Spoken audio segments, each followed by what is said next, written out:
Dorababu, practising advocate, ఈ spirit of Vizag society అధ్యక్షులుగా ఉన్నాను ప్రెజెంట్.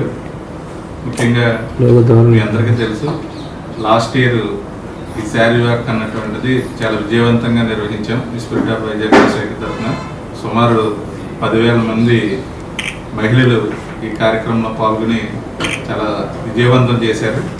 అంతేకాకుండా ముఖ్యంగా ఈ శారీ వాక్ యొక్క ముఖ్య ఉద్దేశం ఏంటంటే, ఒకటి చేనేత కార్మికుల యొక్క వాళ్ళ యొక్క వృత్తిని ప్రోత్సహించాలి అన్నటువంటి ప్రధానమైనటువంటి ఆ కాన్సెప్ట్. అలాగే మహిళల యొక్క ఆరోగ్యం, అలాగే అంతరించిపోతున్నటువంటి మన సాంప్రదాయాన్ని కూడా ప్రజల్లోకి, నేటి యువతలోకి తీసుకెళ్లాలనుకుంటూ ఆ ఉద్దేశంతో ఈ సంస్థ ఈ కార్యక్రమాన్ని చేపట్టడం జరిగింది.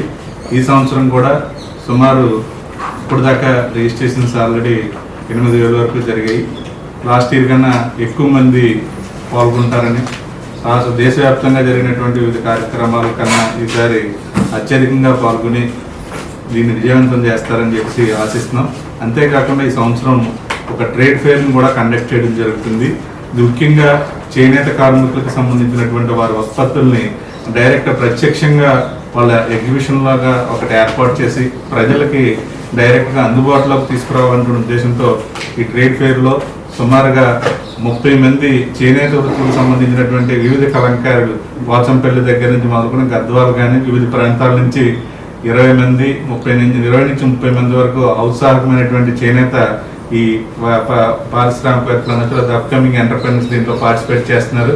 మా ఆర్గనైజేషన్ తరఫున సుమారు ఆ 30 మందికి కూడా మేము ఉచితంగా వాళ్ళకందరికీ కూడా ఈ ట్రేడ్ ఫెయిర్లో ఎగ్జిబిషన్ స్టాల్స్ ఉచితంగా ఇచ్చాం మా ఆర్గనైజేషన్ తరఫున. ముఖ్యంగా దానివల్ల ఏంటంటే, డైరెక్ట్గా ప్రజలు దీంట్లో పార్టిసిపేట్ చేసినట్లయితే వాళ్ళకి అందుబాటులో వాళ్ళకి పడేటటువంటి ధరలకే ఈ ప్రజలకు కూడా అవకాశం ఉంటుంది. వాళ్ళ యొక్క ఉత్పత్తులను కూడా ప్రజలకు చేరువుగా తీసుకెళ్ళి వాళ్ళ పడుతున్నటువంటి శ్రమకి మీరు ప్రతిఫలం కూడా ప్రజలందరూ గుర్తిస్తారని ఆశిస్తున్నాం. ఆగస్టు 4వ తారీఖు ఉదయం 6 గంటలకి ఈ వాక్ జరుగుతుంది. ఈ వాక్లో మొత్తం వైజాగ్ మొత్తం కూడా ఉన్నటువంటి మహిళలందరూ కూడా ఉత్సాహంగా పాల్గొని, ఆ రోజు ఫ్రెండ్షిప్ డే కూడా అని మొదటి ఆదివారం కాబట్టి అక్కడ ఉత్సాహవంతంగా లాస్ట్ ఇయర్ ఏ రకంగా జరుపుకున్నారో ఈ సంవత్సరం కూడా అంతే ఉత్సాహంగా జరుపుకోవాలని, మన వైజాగ్ ప్రతిష్టతని అంతర్జాతీయ స్థాయిలో ఇనుమడం చేయాలని ఆశిస్తున్నాను. ఇప్పుడు మా సెక్రటరీ గారు అయినటువంటి ఆర్గనైజేషన్ సెక్రటరీ డాక్టర్ పద్మశ్రీ గారు కూడా